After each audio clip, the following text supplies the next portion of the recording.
इस वीडियो को लाइक कीजिए, अपने दोस्तों के साथ शेयर कीजिए और अगर अभी तक आपने हमारे चैनल को सब्सक्राइब नहीं किया तो इसे सब्सक्राइब कर लीजिए और साथ ही मौजूद बेल आइकन को दबा लीजिए ताकि आपको तमाम नई स्टोरीज मिलती रहे। मतला साफ होते ही हम यहाँ से निकल जाएंगे। ये बात तुम परसों शाम से कह रही हो, अल्बर्टो ने बेअतबारी से कहा।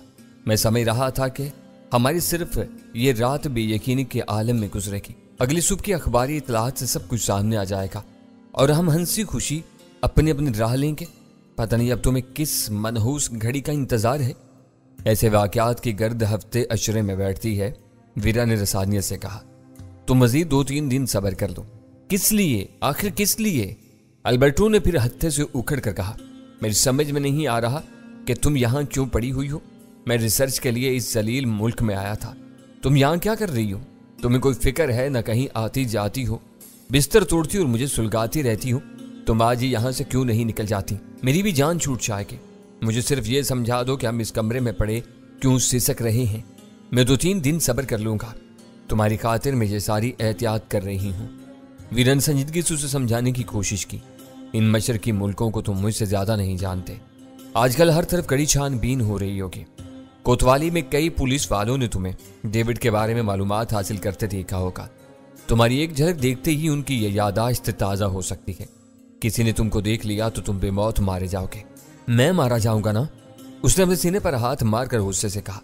यह मेरा मसला है, तुम मेरे रास्ते की दीवार क्यों बनी हुई हो? हाय, तुम कितने मासूम हो। वीरा ने इस्तज़ाइया लहजे में अफसोस का इजहार किया। तुम पकड़े गए तो मैं जानती हूं कि पुलिस का जालमाना तशद्दुद 10 मिनट से ज्यादा न सह सकोगे। झट मेरा नाम ले दोगे। बताओ कि फिर यह मसला किसका होगा? मेरा, तुम्हारा या हम दोनों का? हुज्जत में तुम ताक हो, तुमसे जीतना मुश्किल है। रफ्ता रफ्ता मुझे अंदाजा हो रहा है कि तुम मुझे ब्लैकमेल करना चाहती हो, मगर मैं बता चुका हूं कि मैं एक कलाश आदमी हूं। पासपोर्ट और टिकट चुराते हुए तुमने देख लिया होगा कि मेरी सफरी थैले में कोई कीमती चीज या रकम नहीं है। अल्बर्टो की आवाज धीमी हो गई। वीरा ने उसका ज़हन इस हद तक माऊफ कर दिया था कि वो कोई भी एक रवैया इख्तियार नहीं कर पा रहा था। कभी गर्मी दिखा रहा था और कभी हथियार डाल देता था। वीरा ने मसहरी पर पहलू बदल कर सिगरेट सुलगाई। सोचने के अंदाज में उसने चंद गहरे कच लेकर धुएं के मरगोले फिजा में बखेरे, फिर चौंक कर अल्बर्टो से बोली, अगर तुम मेरा एक काम कर सको तो मैं हर खतरा मोल लेकर तुम्हें यहां से निकलने की इजाजत दे सकती हूँ। अल्बर्टो की वहशत ज़दा और सुर्ख आंखों में उम्मीद की चमक जाग उठी और वो इस्तरारी अंदाज में सोफे से उठ गया। क्या काम है वो? तुमने मुझे इस हाल को पहुंचा दिया है कि शायद अब मैं तुम्हारे एक इशारे पर जहन्नुम में भी छलांग लगाने पर आमादा हो जाऊंगा। मैं तुमसे इतना बड़ा काम नहीं लूंगी, वीरा ने तंजिया मुस्कुराहट के साथ कहा। वो एक मामूली सा काम है। मेरे आसाब पहले ही जवाब दे चुके हैं, इन पर मजीद जोर न डालो। जल्दी बताओ कि वो क्या काम है। तुम्हें मेरा एक बंद लिफाफा मेरे एक दोस्त तक पहुंचाना होगा। उसकी तरफ से लिफाफा मिल जाने की इतला के बाद तुम आजाद हो जाओगे। मुझे मंजूर है। अल्बर्टो ने बेताबी से इकरार कर डाला। तुम जिस बेरहमी से मेरे साथ खेलती रही हो, इसके बिना पर मुझे पूरा यकीन है कि तुम्हारा बताया हुआ काम इतना आसान और सादा नहीं होगा। इसमें कोई ना कोई पेच जरूर होगा। फिर भी मैं इसके लिए तैयार हूं। मेरी नीयत पर शुबा मत करो। मैंने तुम पर रहम खाकर यह फैसला किया है। मुझे यही इंतजार था कि हर खतरा टल जाए तो मैं खुद लिफाफा अपने दोस्त तक पहुंचा दूं। इसके बाद मैं फौरन बाहर से निकल सकती थी। मैं अब तक उसी के लिए रुकी हुई हूँ। वो लिफाफा इसी कदर अहम है तो तुमने डेविड से जानलेवा मजाक करने से पहले इसे अपने दोस्त तक क्यों नहीं पहुंचाया? दबाव कम होते ही अल्बर्टो के दिमाग ने सही समत में काम करना शुरू कर दिया। लिफाफे में सिर्फ पैगाम नहीं, कोई और चीज भी है जो मैंने डेविड को बेहोश करने के बाद उसकी जेब से निकाली थी। वीरा ने बात बनाई। फिर इसे तुम ही ने कोई सरीउल असर जहर देकर मारा होगा ताकि वो होश में आने के बाद इस अहम चीज के गायब होने का शोशा ना छोड़ दे। ये गलत बात है, लेकिन मैं तुमसे बहस नहीं करूंगी। तुम ऐसा समझते रहो, इससे तुम्हारी पोजीशन साफ नहीं होती। तुम मेरे शरीके कार थे और कोतवाली के मुतअद्दिद सिपाही डेविड की जात में तुम्हारी दिलचस्पी की गवाही दे सकते हैं। मैंने कल ही अंदाजा लगा लिया था कि तुम डूबी तो मुझे जरूर अपने साथ ले डूबोगी। अल्बर्टो ने गहरा सांस लेकर बेबसी से कहा, अब इन बातों में कुछ नहीं रहा। इस वक्त मैं बुरी तरह तुम्हारे शिकंजे में आया हुआ हूं। तुम अब काम के बारे में बताओ। तुमने चांकियापुरी का इलाका देखा होगा। कल तुम्हें उसी इलाके में वाक़ई होटल सम्राट में जाना होगा। वो होटल मैंने बाहर से देखा हुआ है। अपनी मुफलिसी के बायस मैं अंदर जाने की हिम्मत नहीं कर सका। ये तुम्हारी बेवकूफ़ी थी। यहाँ के लोगों की सोच अजीब है। ये मुफलिस तरीन गोरे को भी लखपति समझते हैं। इसके हर पहनावे को फैशन समझकर तौकीर की नजर से देखते हैं। फिक्र ना करो, मैं बेधड़क तुम्हारे दोस्त तक पहुंच जाऊंगा, अल्बर्टो ने यकीन दिलाया। अपने दोस्त का नाम बताओ। अभी 9:15 बजे हैं। मेरा ख्याल है कि तुम इसी वक्त होटल सम्राट का एक चक्कर लगाकर इसका कमरा देख लो। उसकी क्या जरूरत है? अल्बर्टो ने कथा कलामी करते हुए कहा। मुझे कौन सा उसे मारना है या बेहोश करना है? लिफाफा देना है। वो पहले से कमरे का जायजा लिए बगैर भी पहुंचाया जा सकता है। तुम उसका नाम बता दो, तुम्हें अभी होटल सम्राट फोन करके उसके कमरे का नंबर मालूम किए लेता हूं। भूल कर भी यह हमाकत न करना। वीरा ने उस पर आंखें निकाली। एहतियात जरूरी न होती तो मुझे और तुम्हें अब तक हालात साजगार होने का इंतजार न करना पड़ता। मुझे उसका नाम बताओ और मेरा टिकट और पासपोर्ट मुझे लौटा दो। अल्बर्टो ने बेसब्री से मुतालबा किया।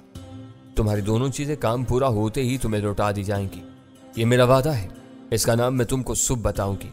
अल्बर्टो ने मजीद कुछ कहना चाहा, लेकिन फोन की घंटी की चीख ने उसे बोलने का मौका नहीं दिया। मरीना होटल के ऑपरेटर ने यूं ही मेरी कॉल वीरा को मुंतकिल की। मैंने CSD ऑन कर दी।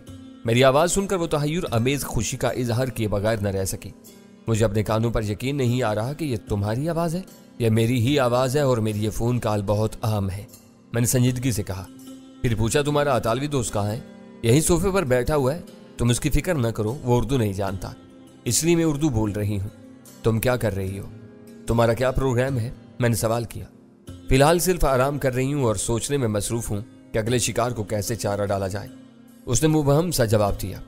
मैं चाहता हूँ कि तुम अगले शिकार को भूल जाओ और फौरी तौर पर वतन लौट जाओ। मैंने पूरी संजीदगी से अपनी तजवीज़ पेश की। किस वतन की बात कर रहे हो? मैं तो खाना बदोश हूँ। अमेरिका से निकलने के बाद अब जहाँ पड़ाव कर लेती हूँ वही मेरा आर्जी वतन बन जाता है। मैं उस वतन की बात कर रहा हूँ जिसका इंदराज तुम्हारे पासपोर्ट पर है।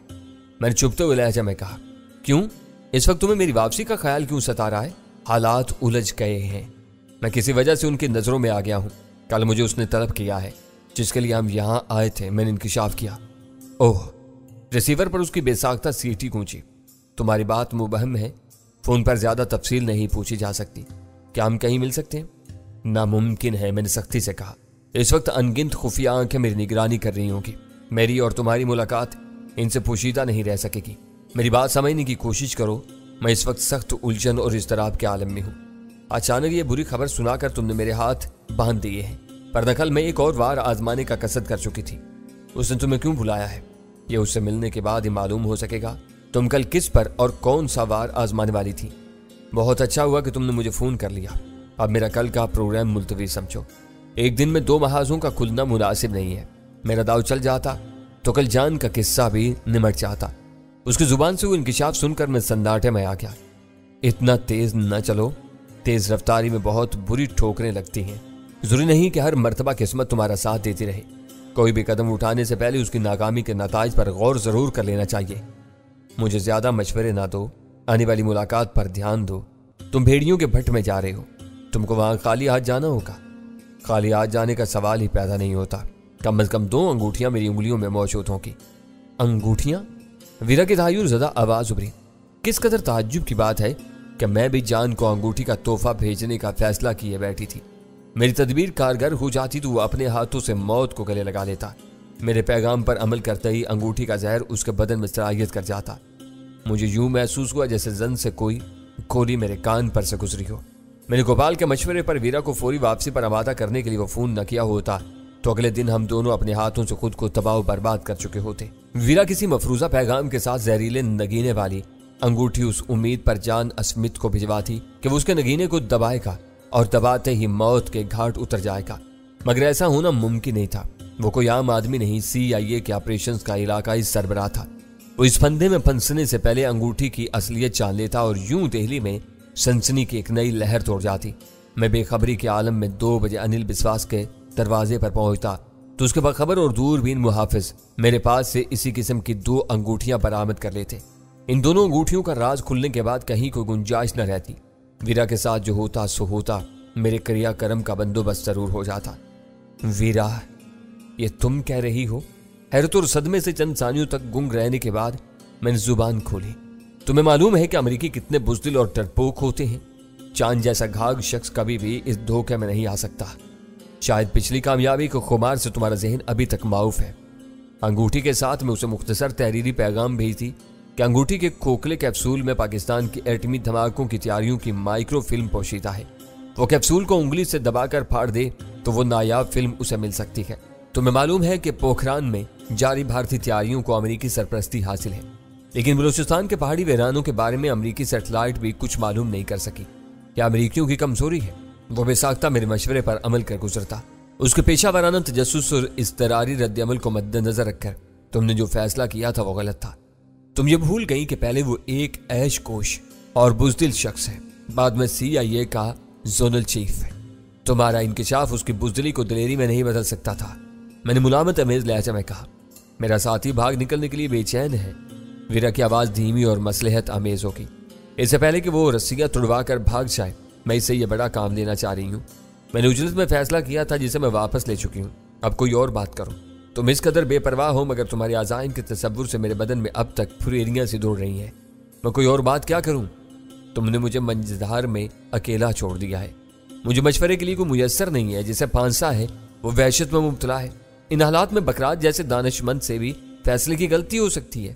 تمہیں یقین ہونا چاہیے کہ میرا خودکشی کا ارادہ نہیں ہے، نہ میں تمہارے خلاف کوئی کام کرنے کی نیت رکھتی ہوں۔ چند روز خاموش بیٹھی رہو تاکہ ہم میں سے کسی کے لیے کوئی نئی مشکل پیدا نہ ہو۔ ایک بار میں موجود نازک سچویشن سے نکل جاؤں تو پھر کچھ بھی کیا جا سکتا ہے۔ اس وقت تم دشمن کے خیموں کو جلا ڈالنے کے جوش میں اپنا دامن بھی آگ میں دینے جا رہی تھی۔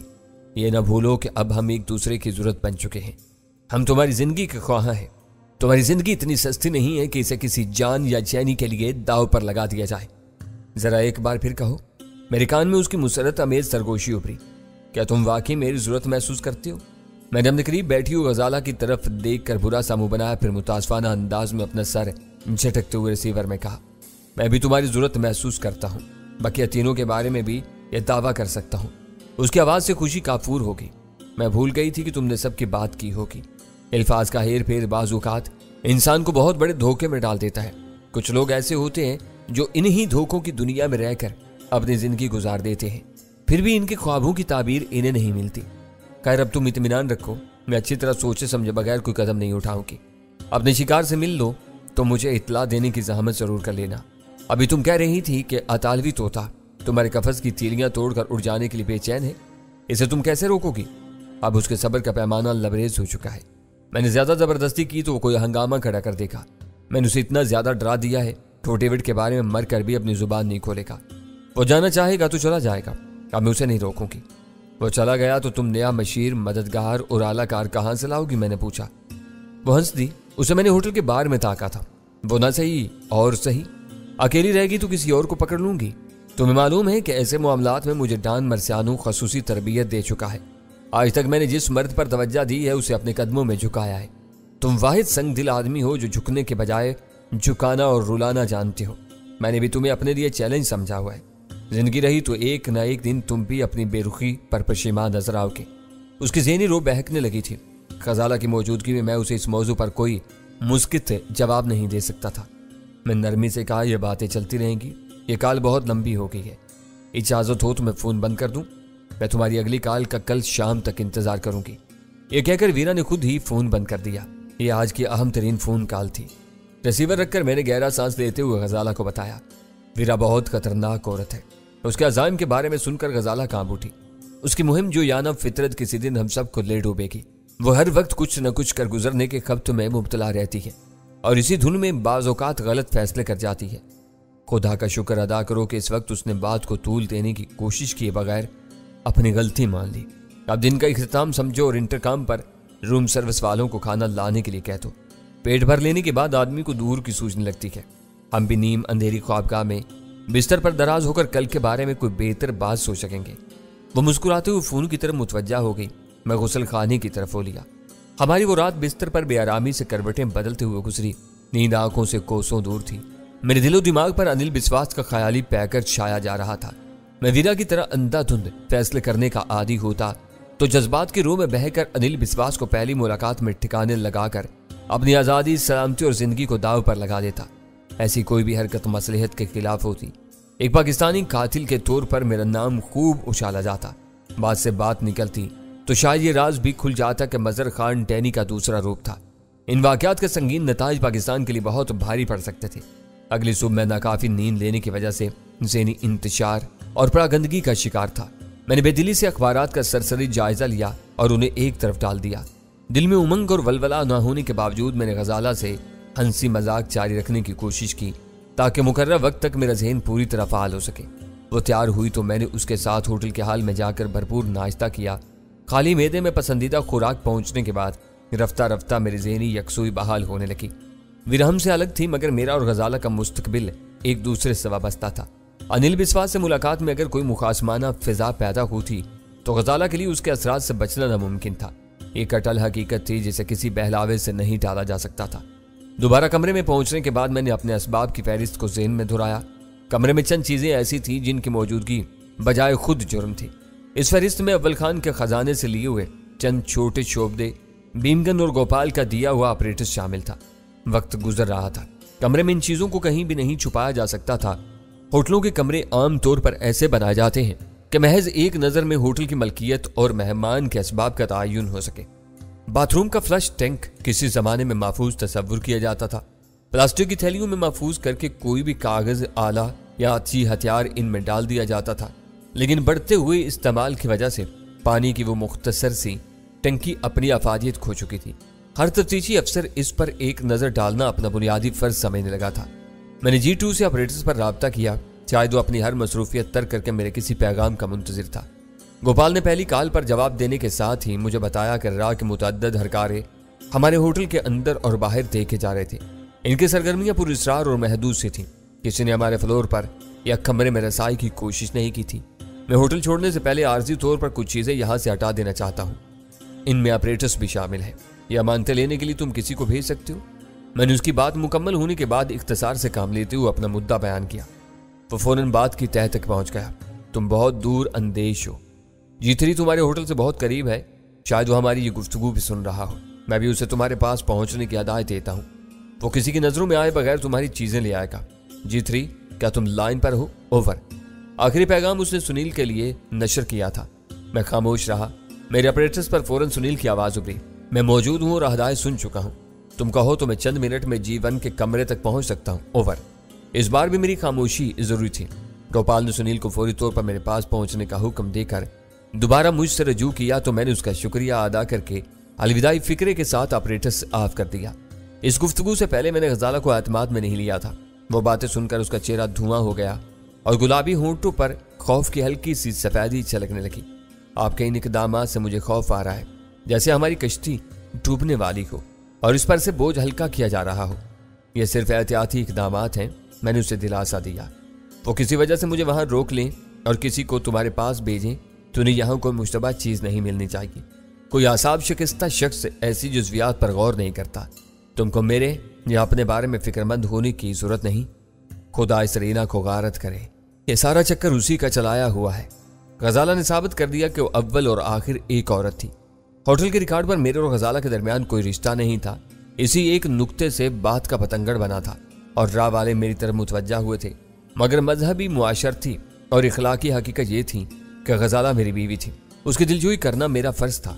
मैंने उसके दिल का बोझ हल्का करने के लिए गर्म जोशी से उसे अपनी आगोश में समेट लिया और वो मेरे शाने पर सर रख कर सरापा सपुर्दगी बन गई।